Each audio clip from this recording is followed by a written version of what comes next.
અનામત મુદ્દે ફરી એક વખત ચર્ચા શરૂ થઈ। બનાસકાંઠાના કોંગ્રેસ સાંસદ ગેનીબેન ઠાકોરે પ્રધાનમંત્રી નરેન્દ્ર મોદીને લખેલા પત્રમાં માંગ કરી છે કે ઓબીસી અનામતને 2 ભાગમાં વહેંચી દેવામાં આવે। અત્યાર સુધી અનામતનો લાભ લેનારી જાતિઓનો છેલ્લા 20 વર્ષનો સર્વે કરવામાં આવે અને અત્યાર સુધી જેણે લાભ લીધો છે એવી જાતિઓને 27%માંથી 7% અને લાભથી વંચિત જાતિઓને 20% અનામત આપવામાં આવે। ગેનીબેનના દાવા પ્રમાણે ઓબીસીમાં 146 જાતિઓ છે, પરંતુ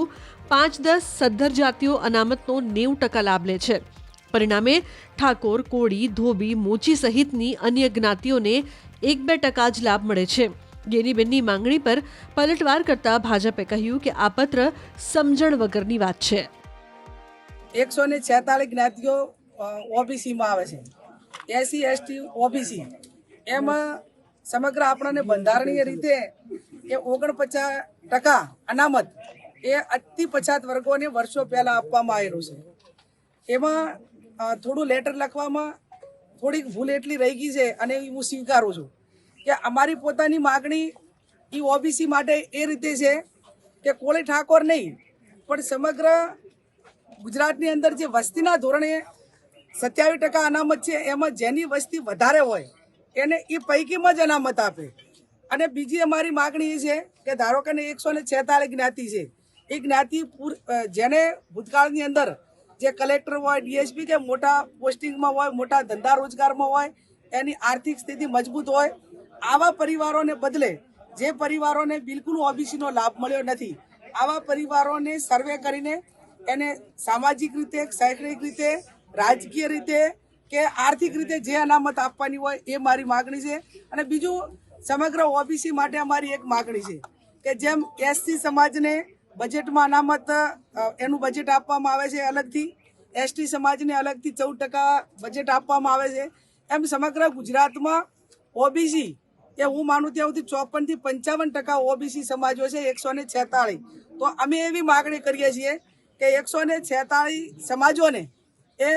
ગુજરાત સરકારનું કે કેન્દ્ર સરકારનું ભલે વસ્તી અમારી 55% છે પણ બંધારણીય રીતે સ્વીકારેલી બાબત 27% છે, તો ગુજરાત સરકારનું કેન્દ્ર સરકારનું બજેટ એ ઓબીસી સમાજોને 27% પ્રમાણે બજેટ મળે એ અમારી સૌથી મોટી માગણી છે। અને આ બાબતમાં અમે અવારનવાર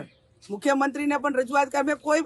સમાજોને આમાંથી ઓછો લાભ મળે કે વધારે લાભ મળે એ વાત નથી, પણ જેનું વસ્તીનું ધોરણ વધારે હોય એને તમે વધારે, અને જે અતિ પછાત હોય એને તમે વધારે આપવા માટેનો પ્રયત્ન કરો। અને આજ ધારો કે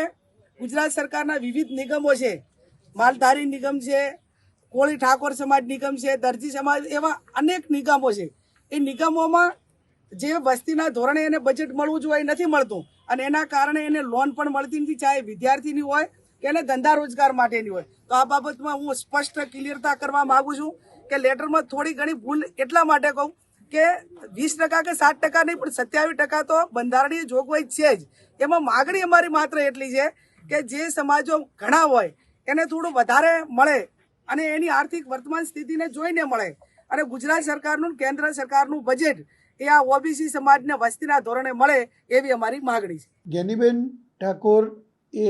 ધારાસભ્ય પણ રહી ચૂકેલા છે, અત્યારે સાંસદ પણ છે, અને કદાચ હું એવું માનું છું કે બંધારણની જે નીતિ નિયમો છે ભારતના એ એમને ખબર પણ હોવી જોઈએ, કારણ કે 27% અનામત જે ઓબીસીની આપેલી છે એ ઓબીસીની 27% અનામતની અંદર જે પણ જ્ઞાતિઓ આવતી હોય એ દરેક જ્ઞાતિઓ દરેક રાજ્યની અંદર સરખા પ્રમાણમાં હોતી નથી।